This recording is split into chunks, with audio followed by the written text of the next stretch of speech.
प्रिय बच्चों, सुप्रभात। आज हम बाल महाभारत के दूसरे पाठ का अर्थ समझाएंगे। दूसरे पाठ का नाम है देवव्रत। प्रथम पाठ में आपने भीष्म पितामह का नाम सुना है ना। उन्हीं गंगा पुत्र भीष्म पितामह के बचपन का नाम देवव्रत है। आइए अब इस पाठ के माध्यम से हम सब देवव्रत के जन्म तथा पालन पोषण और उनके कुशल रण कौशल के बारे में जानें।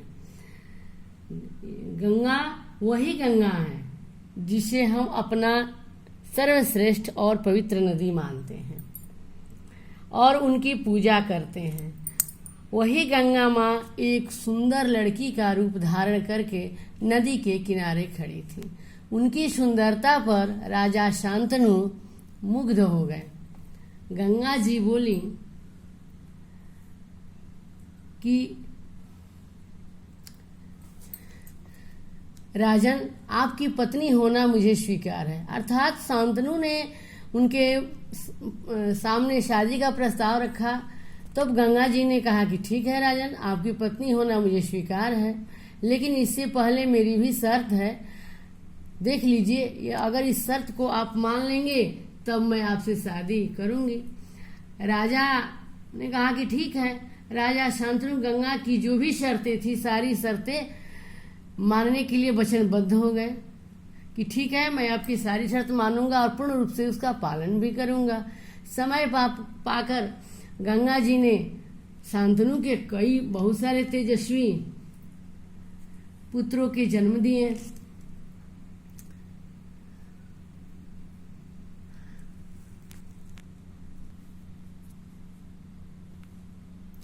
परंतु गंगा जी ने उन पुत्रों को जीने नहीं दिया। जो ही वो बच्चे पैदा होते थे, गंगा जी उसे नदी की धारा में ले जाकर के बहा देती थी और फिर हंसते मुस्कुराते शांतनु के महल में आ जाती थी।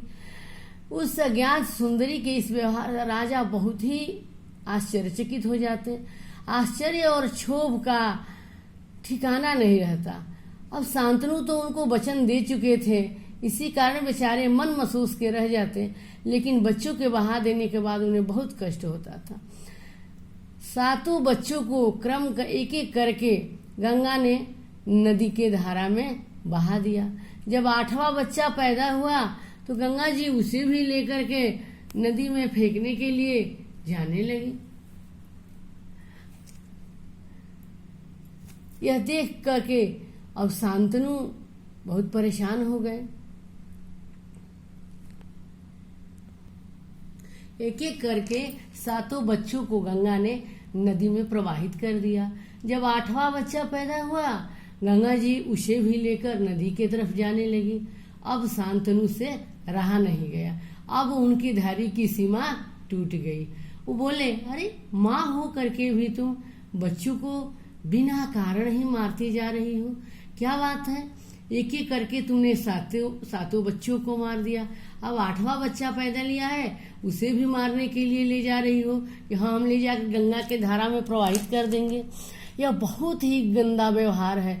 ये तुम्हें एक माँ हो करके ये व्यवहार तुम्हारा अच्छा नहीं लगता। राजा की बात सुनकर गंगा तो मन ही मन मुस्कुराई, लेकिन हल्का सा ऊपर से क्रोध का अभिनय करती हुई, नाटक करती हुई राजा से कहने लगी, क्या राजा साहब, आप अपने वचन को भूल गए हैं? मालूम हो रहा है कि अब ये पुत्र जो है, इससे आपको कोई मतलब नहीं है। मेरे शर्त के अनुसार मैं अब यहाँ पर 1 मिनट के लिए नहीं रुक सकती हूँ और आपके इस पुत्र को मैं अब नदी में तो नहीं फेंकूंगी, इसलिए कि आपने इस नदी में प्रवाहित करते समय आपने इसे टोक लगा दिया, रोक दिया। तो यह अंतिम बालक मैं अपने साथ लेकर के जा रही हूँ और फिर जब पोस करके पाल करके कुछ बड़ा कर दूंगी तो पुरस्कार के रूप में ला करके आपको मैं दे दूंगी। अब इतना कह करके उस बच्चे को लेकर के गंगा अपने साथ चली गई। यही बच्चा देवव्रत, जिस देवव्रत का पाठ आप लोग पढ़ रहे हैं वही उसी बच्चे का नाम देवव्रत था और यही देवव्रत आगे चल करके भीष्म पितामह के नाम से विख्यात हुआ। गंगा जी के चले जाने से अब बेचारा शांतनु का मन तो विरक्त हो गया, उनका मन कहीं भी नहीं लगता था। अब भोग विलास से उनका मन बिल्कुल ही अलग हो गया था। अब वो धीरे धीरे राजकाज में अपना मन लगाने लगे। एक दिन की बात है कि राजा शिकार खेलते खेलते फिर उस गंगा नदी के तट पर पहुंचे। देख रहे हैं कि बहुत सुंदर गठीला बदन से गठीला युवक गंगा की बहती धारा में ऐसा बाण चला रहा है कि उसकी बाणों के बौछार से गंगा का जो प्रचंड धारा है वह रुक जा रहा है। यह देख करके शांतनु मतलब आश्चर्यचकित हो गए, दंग रह गए। अरे इतने में ही राजा के सामने गंगा जी आ गई और आकर के गंगा और युवक दोनों राजा के पास आए और आने के बाद गंगा जी राजा से बोली, राजन इस युवक को आप पहचान रहे हैं, यही आपका और मेरा 8वां पुत्र देवव्रत है। इसका नाम देवव्रत है। महर्षि वशिष्ठ जी ने इसे शिक्षा दी है, जितनी भी शिक्षा से इसे परिपूर्ण कर दिए हैं।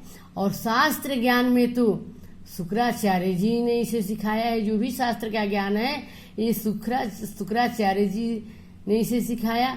और रण में कुशल, रण क्षेत्र में ये इतना कुशल है कि परशुराम जी ही इसका मुकाबला कर सकते हैं, अन्यथा इसका मुकाबला और कोई नहीं कर सकता है। यह जितना ही कुशल योद्धा है उतना ही राजनीति में भी बहुत चतुर है। आपका पुत्र है, अब मैं इसे आपके ऊपर इसकी जिम्मेदारी दे रही हूँ, अब इसे अपने साथ ले जाइए। इतना कह करके गंगा जी ने देवव्रत का माथा चूमा और आशीर्वाद देकर राजा के साथ गंगा पुत्र देवव्रत को भेज दिया। यही देवव्रत, पता चल गया ना बेटा, यही देवव्रत आगे चल के क्या हुए, भीष्म पितामह हुए। इस पाठ का अर्थ सभी को समझ में आ गया। तो इस पाठ का अर्थ समझ में आ गया है तो ध्यान से इस पाठ के वीडियो को देखते हुए मेरे प्रश्नों का उत्तर आप लोग देंगे। इति शुभम, अर्थात आपका दिन शुभ हो। धन्यवाद।